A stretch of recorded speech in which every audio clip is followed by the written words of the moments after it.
proceeded with her dog Willow to take a walk that she usually would down a bridge that's nearby here and towards the upper field where the last confirmed sighting of her took place.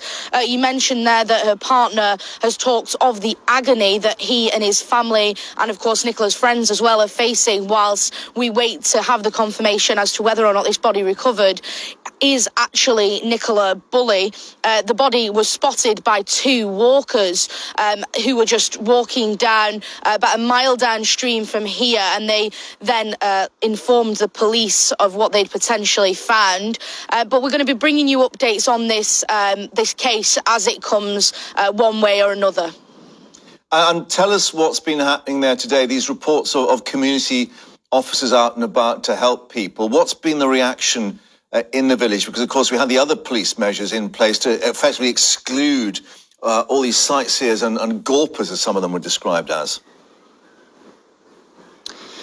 Well, there's been major police presence today. We've seen plenty of police vehicles, plenty of uniformed officers patrolling the streets. But other than that, there's been very few other people from the local community. I mean, this area usually is a hive of activity. There's dog walkers constantly walking around.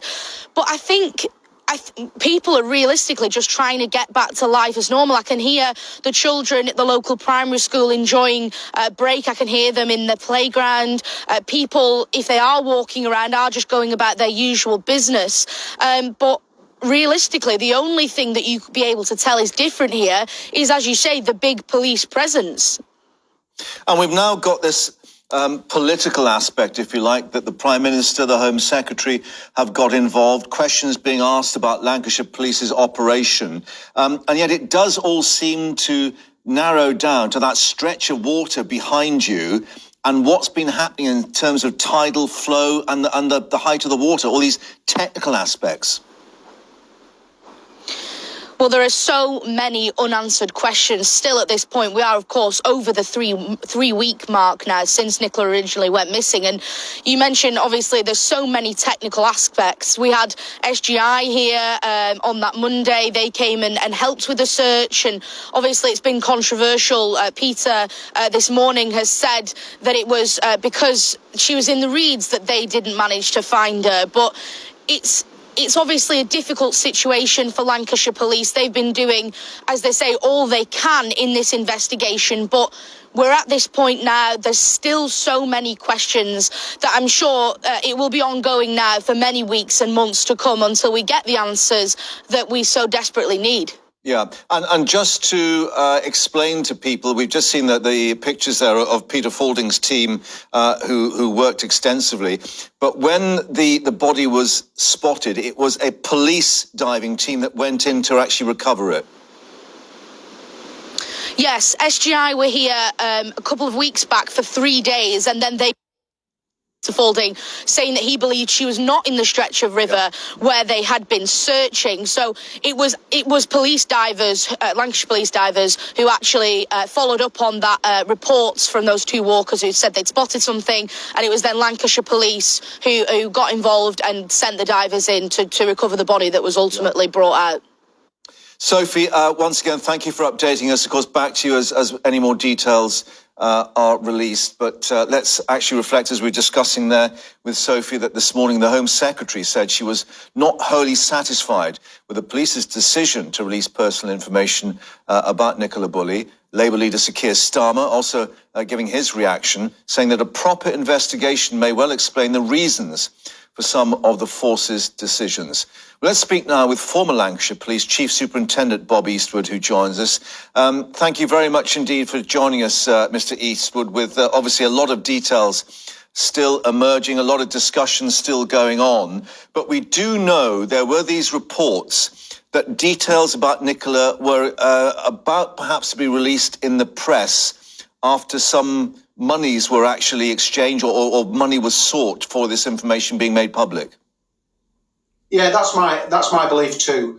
And it's a shame that that message hasn't hit home in the way that it should have done, really. This became public knowledge around Thursday of last week, And I'm very surprised that this is an aspect of this particular story is still going. Do you think there was a failure, though, from Lancashire Police to explain why they were putting these details out into the public domain? Well, I must admit, when I heard it, I cringed, but I didn't say anything. I used social media, and the reason why I didn't is because I didn't know why. I didn't know the facts, and I didn't want to guess because it suited any other agenda, really. And then when I read the press release that the family, Nicola's family had released, it then became clear, and I was quietly confident that they must have had the grounds to do so, and it was basically to take away the exclusive that a media outlet was after running with. Yeah, and that the family may well have been involved in that decision-making process. I've no knowledge of that, I'm Okay. afraid. But clearly now that we've got the Prime Minister, the Home Secretary, the Leader of the Opposition all involved with this extra agenda, if you like, coming on board, I guess it makes it more difficult for the police service itself to try and put all the pieces together. Yeah, I think that's a conversation for the Lancashire Police and Crime Commissioner to take up with the Prime Minister's office and the Home Secretary's office, because they need to understand, and they obviously don't, which is why they're still commenting. They need to understand the rationale. Yeah. Because this isn't, these comments are not helping two things. One is the investigation as it continues, but it's also not helping Nicola's family as much as they are probably trying to do. They and anybody else needs to have an appreciation as to what's been going on here. Yeah, I wanted to ask you about the comments that you've made elsewhere about the so-called specialists imposing themselves on the investigation, which actually fed into a lot of people's obsession. And clearly, this was part of the reason why these details had to be made public, because so much was being discussed on social media. Did the police get it wrong by bringing in outside elements into the search and investigation? Well, hindsight's a wonderful thing, isn't it? I was surprised when they did do that. I think with hindsight, I doubt very much whether any other police force would do that. And they have the resources themselves. I don't know how some of these so-called specialists ingratiated themselves within the investigation. I've no idea. I do believe that was not upon invitation by Lancashire Police. And I've also heard that some people... Sorry, go on. Yeah, that's an interesting point, because clearly people are not really au fait with the decision-making process, but it's your understanding that team was not brought in with the well, should we say, the agreement of Lancashire Police? I believe not. I mean, I've also heard, but I don't know whether this is the case, that, people have been knocking on the door of the family, offering help and interviewing them and speaking to the neighbours and one thing and another. And, whilst I wouldn't want to control the rights of the media, the rights of anybody to ask questions, but it's best left to the professionals. And I include the media outlets for that. People that have got a financial gain by getting involved, because that is their business to get involved, their company. I do draw the line to that, because I think the motives are clearly financial and for themselves, and I don't think it's very helpful at all. But drawing on your experience, there has been a question about the change in the relationship between the media and the police and journalists, where, as you know, in the old days, the police kept the media pretty closely informed on a need-to-know basis, and the fact that, don't make these details public until we're sure. Has that changed, and has that led to this difficult situation this time round? Post-Leveson, if you like.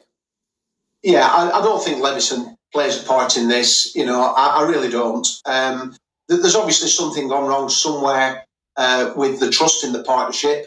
I've always been quite clear that the role of the press is twofold. One, to hold the police to account, and so they should. And secondly, in order to assist the police in fighting crime. The media is a very powerful partner in that partnership. Something's gone wrong, and both sides somehow need to get together and start thrashing out what the problems have been. But I understand that, Lancashire Constabulary have been overwhelmed a variety of different places, and it's hardly surprising that they've been pushed into a very defensive position. You know, they've searched some of the houses at least 3 times, and that's because they've been, in a way, pestered to demonstrate that they have dotted every I and crossed every T when they already had. You know, and these things haven't helped. And I think the pressure that they've been under has been overwhelming. And I maybe think there's something to learn going forward. Well, and this is across the country in how investigation teams manage that critically important relationship with the press. And final thought, Bob, on how that is handled in the future, because clearly, you know, this is a valuable resource for the police to have the public's eyes and ears in these circumstances, because something that someone spots can actually lead then to other investigations. Do you think that, you know, that will now be, for all police forces, something they're going to have to look at very carefully? Well, I think so. But let me just say that there's some very unscrupulous people out there. You know, there's some comments made by some press members which I would describe as misogynistic abuse of the female detective superintendent. Absolutely appalling things to say. Unnecessary, no relevance to the investigation, and that caused a lot of damage and a lot of hurt and upset. Yeah. So, you know, there's got to be some behavioural issues, some sort of grounds of engagement. But finally, you know, some of these unscrupulous people extend to members of the public that purport to be a member of the press because they're running a TikTok service. You know, there's got to be some sensible conversations on who amounts to the press. I was told earlier by Radio Lancashire that some people who were clearly TikTokers, they were stood with the press and they're climbing over the fence to film the body, and then the police had to intervene. So just think of all that in context, the demands that all this has placed on Lancashire Police, because notwithstanding they've had this to do, they've also had to police the rest of Lancashire.